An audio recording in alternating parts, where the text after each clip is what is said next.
Alrighty. Last time was rather short, so now we'll go a little bit longer this time as we head into the next section. We continue our adventures on the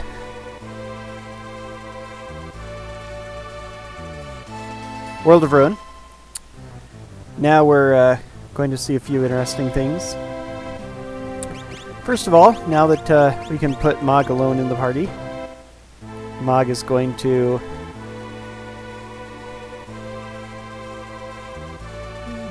go collect our next party member, all by his lonesome, as we head to Gogo's Island.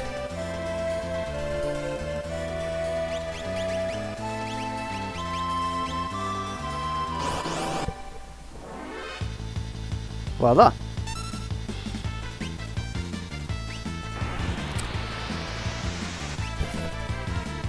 Now, the best way to do this is to have a party of one, because Zone Eater has to engulf every party member in the middle of between that and using Demi, which is his other option, in order to... and then once the entire party is engulfed, you end up in here, this cave, where Gogo's cave.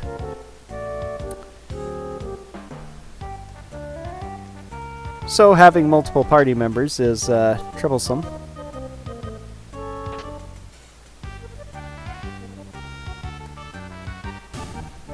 I didn't get it. Oh well. I kind of wanted to follow anyway to get these items, even if they aren't super important. I like collecting them. Ether is always good in case I need more mana. Red Jacket is one of the better pieces of armor in the game for the best piece of armor that sadly that Sabin can equip. This guy can be particularly trolly. So we want Mog because of course Mog has the incredible ability to equip the Moogle Charm and not have any encounters. And I have the incredible ability not to perform this correctly. We bring multiple party members, and since there aren't any bosses in here to fight, it's just as good to just bring a single party member. Makes things easier, since you don't have to worry about any fighting or anything. This is a part where you have to safety save, because it can be very horrible. There are a couple of items here you can grab, but it takes a lot of time, especially since you have to worry about being crushed. There are only a couple of safe points, including none before this thing, so if you don't move super quickly, you could lose it. So we don't want to take time trying to get it, because that will waste time. Even if I do get it successfully and get out without getting stomped, which is not a guarantee, I almost certainly won't make it through the door, and then I'll have to wait while the thing hits and Mog shakes from it. So Gogo, there's many theories about Gogo, who he is. Some say he's Gestal, some say that he's Daryl. However, I and many other speedrunners know that truly Go is the girl from Secret of Mana. Since I don't have enough letters for go, I'm calling her GFSOM for short, girl from Secret of Mana. Okay, that's my little joke here. In all honesty, Gogo is...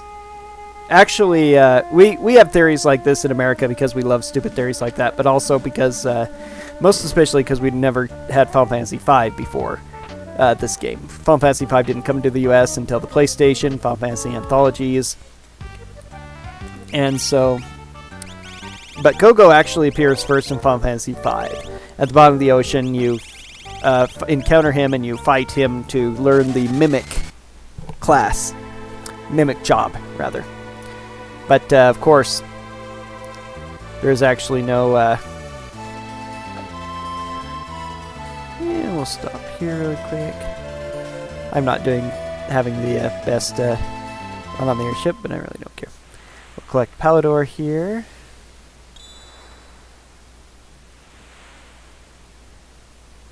We have to go up one or else we actually can't leave. It's kind of interesting. You can only leave from the house, and there's a invisible wall at the edge of the bottom row there. We'll hit Zen really quick to pick up Sabin, since it's also on the way. And so he teaches you the mimic ability. You actually mimic him. He tells you to mimic him, and so he actually isn't doing anything. So that's literally what you want to do, is nothing. Now here in Zen, this is technically the second town you're supposed to visit in the World Ruin after visiting Albrecht early, and you come here and pick up Sabin. You're supposed to do that. We skipped him, number 1, because this house is stupid, and number 2, so he'll join at a higher level since we've had a chance to level up. Most of the chests in this house have monsters and a box in them meant to slow you down, and the monsters in this house are stupid and terrible, which is one of the reasons why we're coming with Moogle Charms, so we can't get any fights. We just grab the 2 chests that are important, Hyperist for money, Pearl Rod because Pearl Rods are awesome, and pick up the kid and go. Whee! Run away. Going north would have saved a little bit of time. That was a mess up. Again, I'm not very good at super optimizing. Especially when I'm trying to narrate as well, but good excuse. So, a couple of things to pick up here. One is Sabin, who's, you know, of course, I have a party that consists of nobody that Sabin has met before, but somehow he recognizes me as, and we recognize him even though we've never met him before. Happy reunion with party members that are brand new. Okay, whatever. Game wasn't programmed for every circumstance, of course.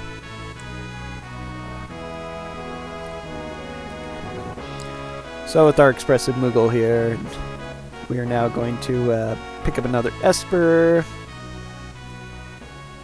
I don't really need Sabin, but he was along the way, so I'm saving time. The other thing I need to pick up here is the Esper Seraphim. After, you can come get this at any point after the visiting the Magitech Research Facility. He makes off with the Seraphim in the Chaos. If you visit him in the World of Balance, he charges 3,000 gold pieces for the Esper, but now the price has gone down since nobody bought it. It's only 10. Bargain pricing there.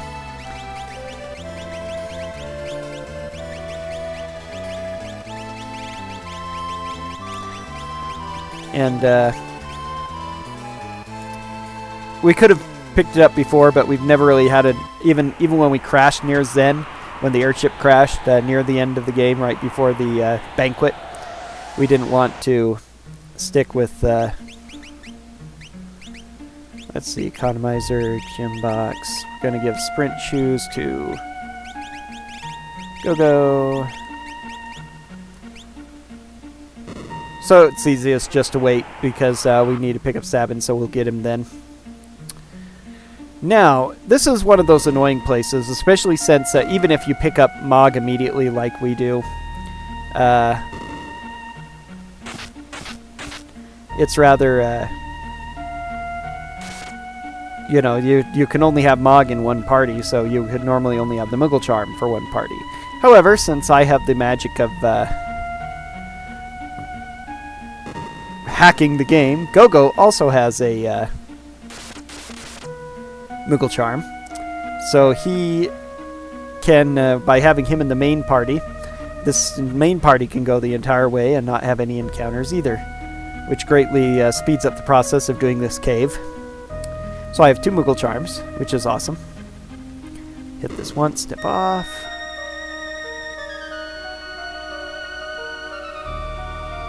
That makes this rather trivial.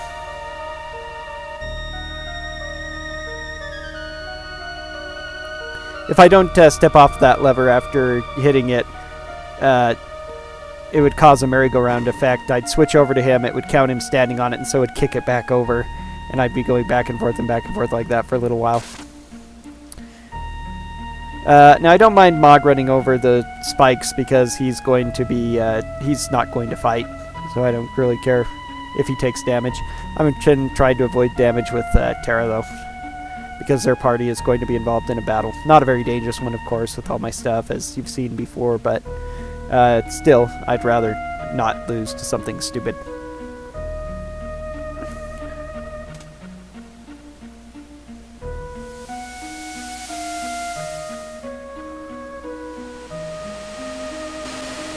This is kind of a tricky place at first. You have to play through it several times and or study things to figure out how everything works. It's not a whole lot of stuff, but there's a few interesting things about it. There's an interesting trick here using the save point if you want to use the save point. Because if you're in a multi-party situation and one of the party members is on a save point, you can switch to another party and you'll still be able to use the save point, use tense, and save the game. Pretty interesting.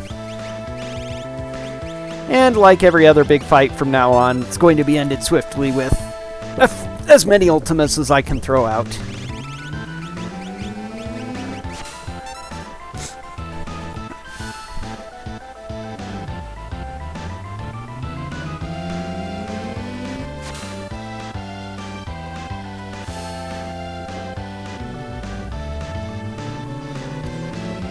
Ultima always does 9999 damage if targeting a single character.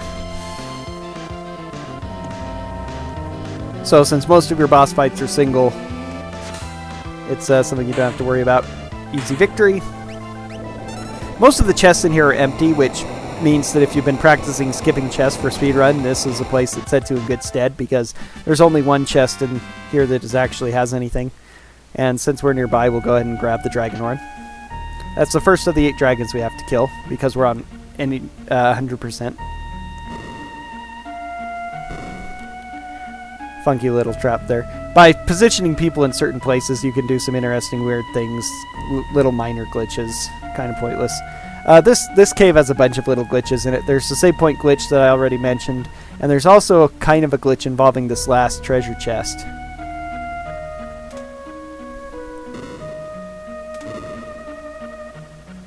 Because we come in here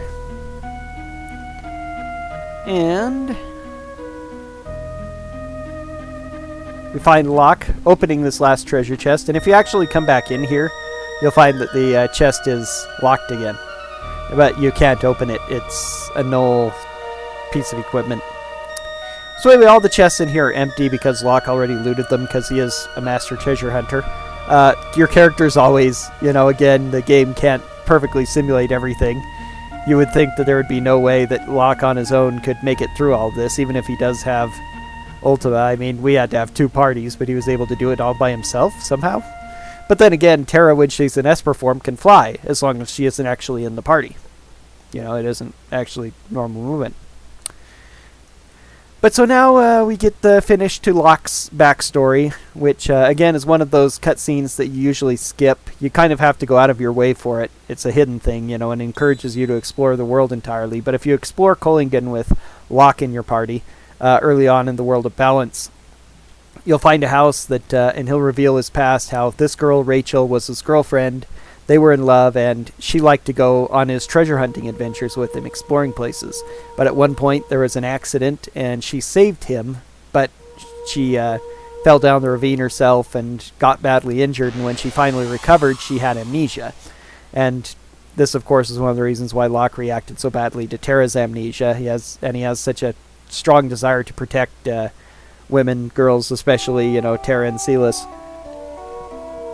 because of his regret over this incident, because it was worsened after her parents blamed him for the accident and what happened to her, and they threw him out, and she turned on him as well because she didn't remember him. All she knew was that her parents didn't like him. They were always upset when he was around, and so she didn't want him bothering them or her, and so he finally left. But then later there was some sort of Imperial attack. Not sure how that fits into the main storyline because nothing else seems to go along with it. Nobody else seemed to have died. It's a very out-of-the-way place. You wonder where this Imperial attack came from or why they killed one girl and then ran away. But she died, supposedly. But then if you explore this house here where this old man is, you find that she's here in stasis, and you get a further flashback of how Locke gave her to the old man after she was killed, and he put her in suspended animation with his flowers, and he hoped to find some way of reviving her. Which supposedly, after the disaster that destroyed the world, when Locke was separated and alone, he decided to put his time to good use and heard about the relic of the Phoenix had been uncovered, and so he decided to go looking for it to possibly revive Rachel. And it did. This Magicite is cracked, so it seems to be incomplete. Its power is not whole, but it was able to revive Rachel for just a few moments. She recovered and she regained her memory and was able to tell Locke how much she loved him and how much their times together were the happiest before floating up into the sky and passing away in that dramatic fashion. Poor Locke, Bible thump. Luckily, he has a new girl, and she's here waiting for him. He's going to recover his spirit, and voila, we're going to be ready to go, right? good Locke theme. Locke's going to join our party now. And I normally you get Locke very late if you get him at all, but I like to have, because I've turned Locke into a superhero of his own. He's not strictly necessary because Edgar also has Ultima at this point, but still I've put a lot of effort into Locke, so I want him part of the main party. Plus, of course, I need him to finish out Narsh, which is where we're heading next.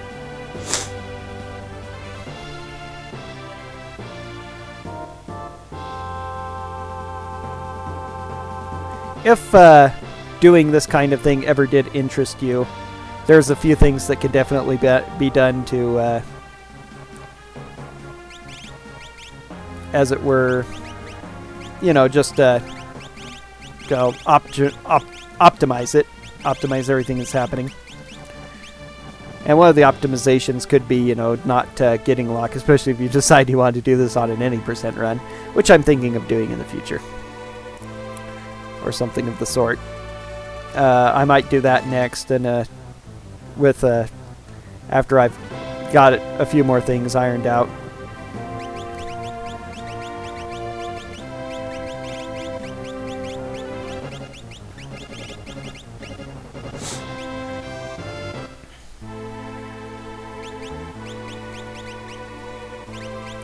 Okay, we're gonna get Phoenix. Fenrir. Give you Palador for now, though that's not going to last long.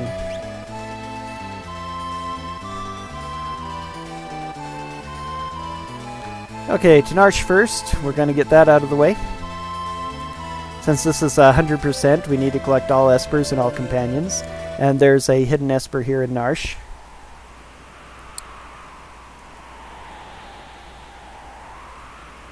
Only one Moogle, who we've already collected, and it's in our party, in fact.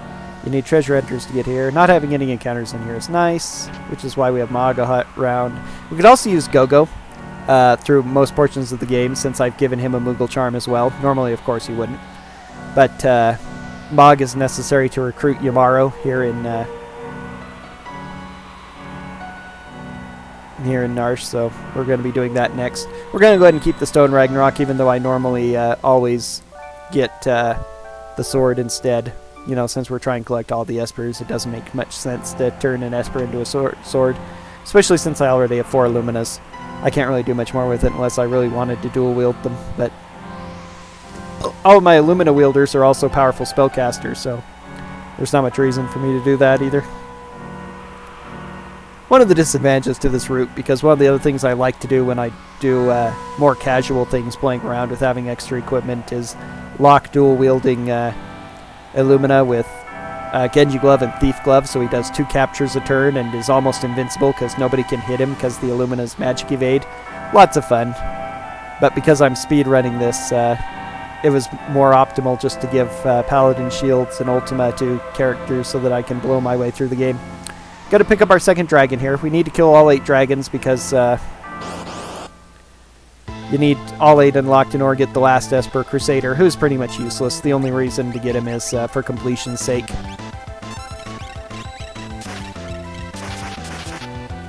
Okay, who's going to be frozen? Nobody. Take that, wench. Interestingly, the only one who it missed was Terra, but even so. End cross, if characters get frozen, they can't act until they're hit with the fire spell. Kind of an interesting little mechanic there. Ice Dragons, because of that potential of being frozen, this is a very dangerous fight in a lot of ways, but he has only a few hit points, so he's easy to take down. One of the interesting things about having Gembox and X-Magic is that you actually can't cast Espers. It's something to keep in mind if you're relying on those. Having Ultima, of course, means that I don't have to worry about that too much, but, you know, just one of those things to keep in mind. Now we're finally going to finish up Tritok, you know, who started this whole mess. But the dialogue with him isn't very complete. He'll finally wake up. He thinks the war's still going on. First we have to fight him. Encased in ice as he is, he's almost immune to physical attacks.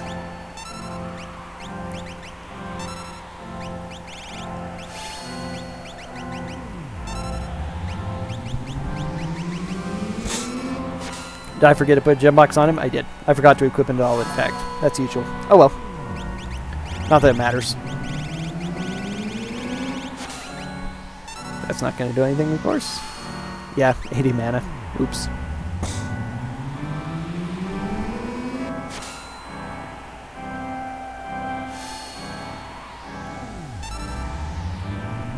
Tritalk is also immune to several elements, but weak to fire. Fire is basically what you use this entire time, as you'd expect with all these frozen creatures. Ice Dragon, really weak to fire. Tritalk, really weak to fire. Yumaro coming up, really weak to fire.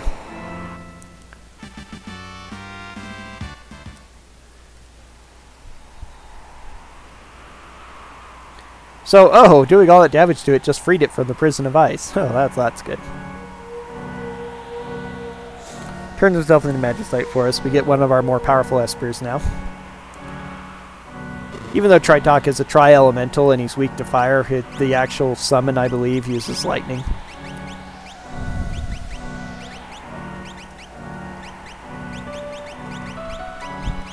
Yeah, I forgot to take off the sprint shoes. Up into the opening.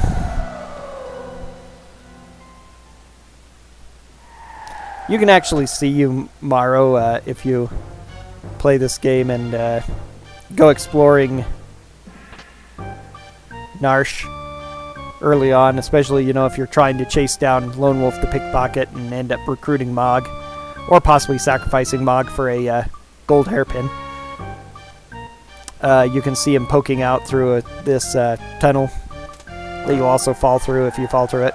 Very easy cave if you're not getting encounters. Pick up the Torado Esper here, and here comes Yumaro to protect his Magicite.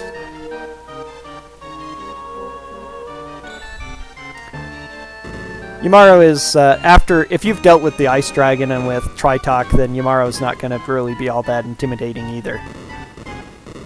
He actually has quite a few less hit points than them. He's also weak to fire. And he has some decent physical attacks, but that's all, and there are all sorts of ways to deal with physical attacks in this game if you're, you know, not invincible like I am. He has his Blizzard. Not a big deal either. Tackle.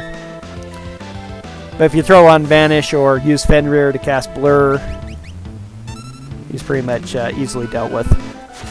The fight does get interesting, though, if you take him down a little bit without finishing him off quickly. He'll use a Green Cherry, which, in this battle at least, if you use a Green Cherry on him, he goes berserk. He gains haste and protect and shell and just turns into an all-out superhero kind of guy.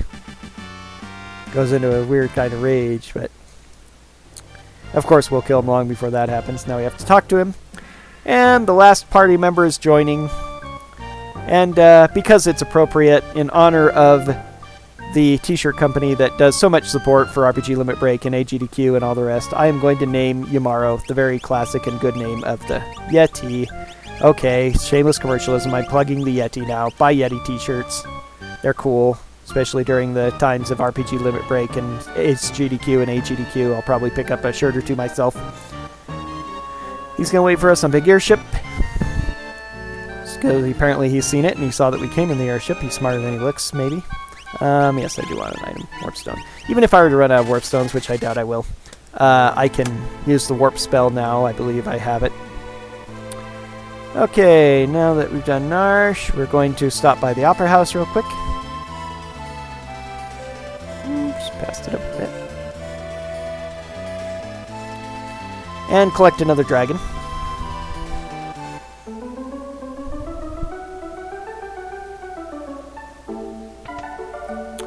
Because the Dirt Dragon is sitting in Squat Center Stage. He wants his 5 minutes of fame, and he wants them right now, so we're going to give it to him. Where's that timer? Isn't there supposed to be a 5-minute timer for his 5 minutes of fame? Don't press the wrong switch.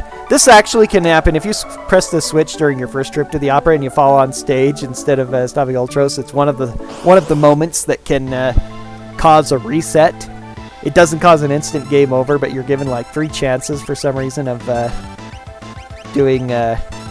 getting the opera right. It's also the same if you mess up dialogue or if you're not quick enough in Silas's thing.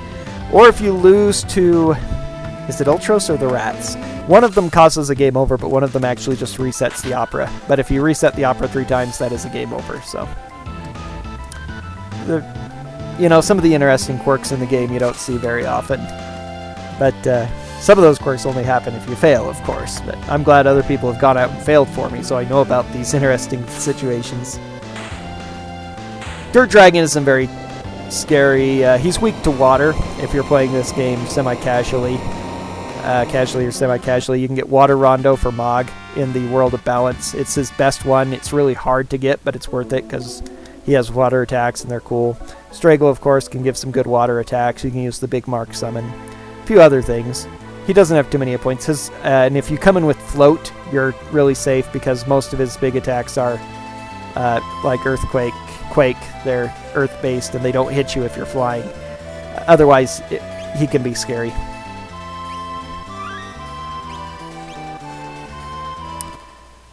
Okay, first we're going to Owzers. And then we're going to see if I can get the RNG to work properly to collect the next Esper. Several of these pictures will attack you. These are forced battles you can't do anything about. And like everything else, they die really quickly to Ultima.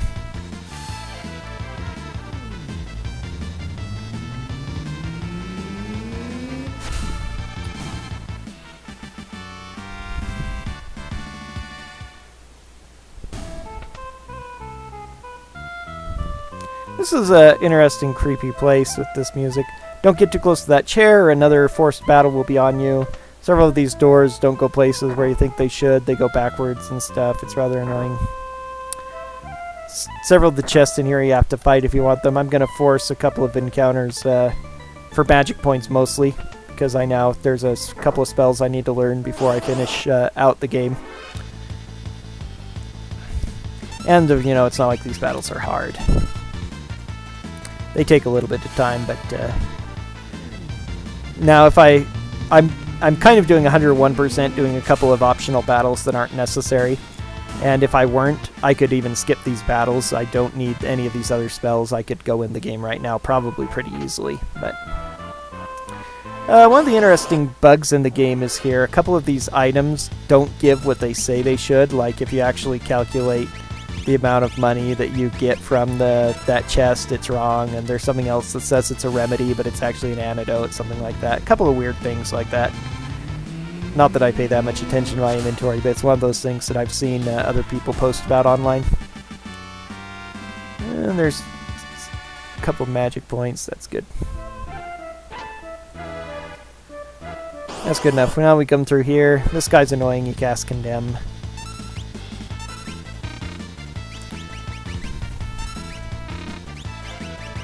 Learned a couple of spells. Need to look at doing something.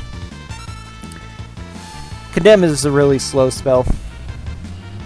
If you can kill Nirapa at the floating continent without him casting Condemn, that's a huge bonus, especially if you're doing any percent and you don't have to wait for Shadow. Now you just gotta pick the right door, and we're here at the final portion of this. Owzer has gotten really fat. I don't know what's happened to him. He's turned into Toadman or something. Has he been painted by Realm or something? Did he tick Realm off and so she painted him into something weird or something? I don't know. Anyway, he bought a magic stone from the auction house, a magicite, and then decided to have Realm paint a picture of it, which probably wasn't a good idea. And then a demon came and possessed the painting because it was full of magical magicite energy and was painted by a crazy magic painter girl. So, I need to wait. Turns into this monster. He's using the girl in the painting as a shield. She's actually invincible, so we have to wait until the demon shows up. Demon's kind of powerful. He's got a lot of weaknesses, but once that flashing starts, he's going into his next phase and you can damage him. He's got high physical defense, but spells, of course, do a lot to him. He has a lot of elemental weaknesses. I think he's weak to Holy and Fire as well, so Fire 3 from Terra does 999 as well. Pearl would too, but Pearl's almost as slow as Ultima.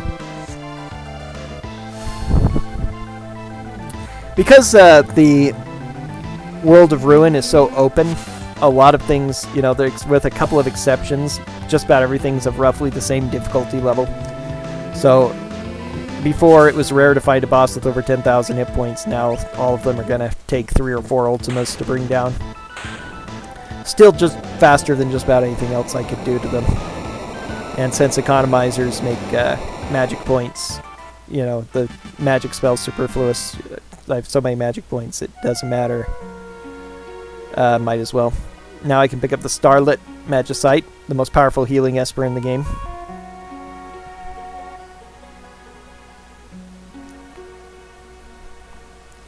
He explains himself here. Having gem boxes and economizers seems to make the game OP, and it probably does.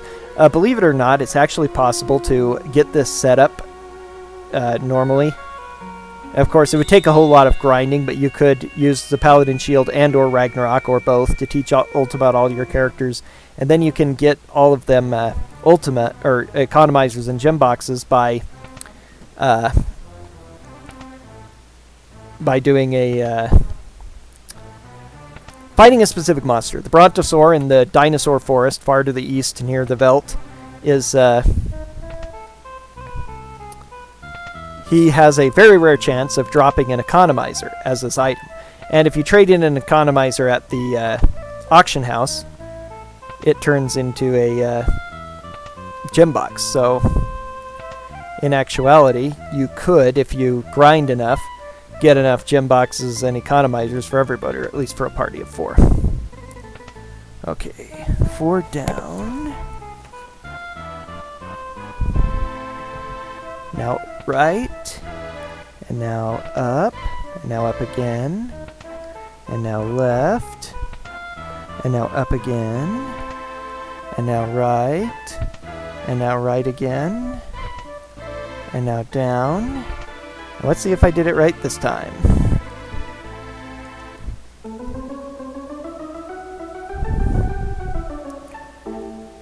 Now, if you missed it the first time, what I've done here is a bit of RNG manipulation. RNG stands for random number generation, and it basically refers to all the things in the game that seem random. Computers can't actually can't actually do random stuff. They can program virtual random number generation through a bunch of different factors, and there are various ways that you can do it. But in these particular games, in most of the Final Fantasies, they have an RNG seed, as they call it. And the seed of the RNG, there are a couple of different things. You know, a lot of the things that work on RNG are tied together, like random encounters and the way that NPCs walk, because some of them have specific trails, but some of them, like this guy and that girl by the auction house, they constantly just move around in a random direction. And what is available in the auction house is also random, and it's actually tied to that girl. So if you can figure out the RNG string you're on ahead of time and what path she takes, you can basically plan out what you're going to get at the auction house. I've done a little bit of simple manipulation and study with that over the last little bit, but some people have mapped out much bigger ones. So now we're going to, since we're here at G-Door, we're going to do the same thing with this NPC right here in order to find Doomgaze easily. It's time to take the fight to Doomgaze. So we're studying this guy, and we're going to see if it's going to work properly.